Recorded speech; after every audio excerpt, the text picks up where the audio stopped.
என்னை தேடும் இறைவனே, உம்மை நாடி வருகிறேன்.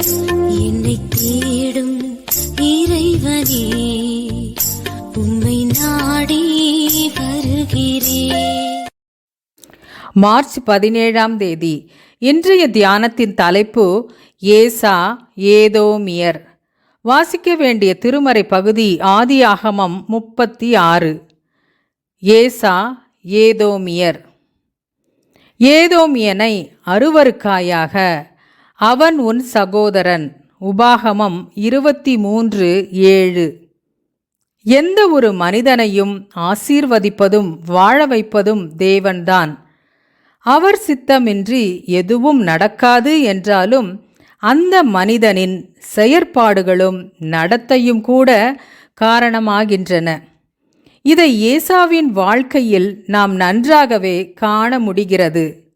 ஏசாவை வெறுத்தேன் என்று சொன்ன போதிலும் ஏசாவின் வம்சம் ஆசீர்வதிக்கப்பட்டது.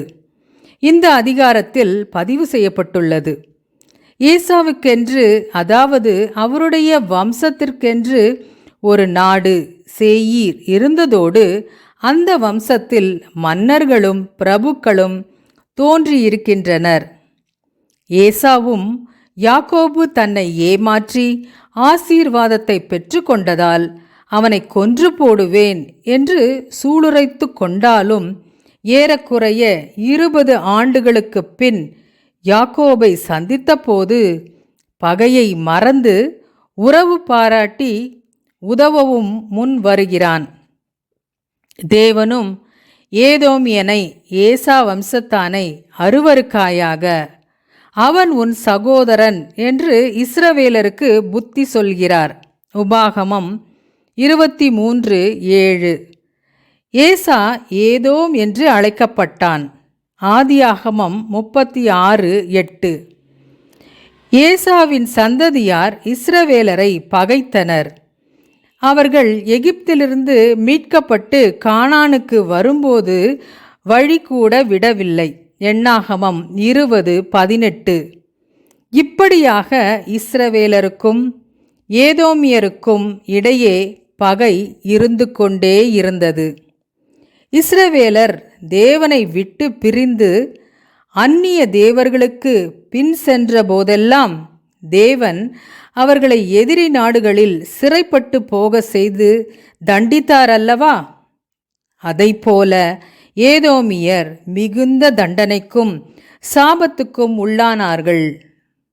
ஒபதியா நூல் முழுவதும் இதையே கூறுகிறது. மேலும் ஏதோமியர் நேபுகாத் நேசாரோடு சேர்ந்து கொண்டு எருசலேமை முற்றுகை செய்ததால் ஏசாயா, எரேமியா தீர்க்கதரிசிகள் கண்டித்தனர். ஏசாயா 34:5-8 வரை, எரேமியா 49:17. இதற்கெல்லாம் காரணம் ஏசாவும் அவன் சந்ததியும் அந்நிய நுகத்தோடு பிணைப்பட்டது என்று சொல்லலாம். இருந்தாலும் பின்னாளில் இஸ்ரவேலரோடு கலந்திருந்து அவர்களுடைய மார்க்கத்தையும் ஏற்றுக்கொண்டதாக வேத ஆராய்ச்சியாளர்கள் கூறுகின்றனர். பிற்பாடு யூதர் மேல் ஆளுகை செய்த ஏரோது குடும்பத்தார் ஏதோமியர் என்று கூறப்படுகிறது. கிறிஸ்துவுக்கு பின் கிரேக்கர் என்றும் இல்லை, யூதர் என்றும் இல்லை, இஸ்ரவேலர் என்றும் இல்லை, ஏதோமியர் என்றும் இல்லை.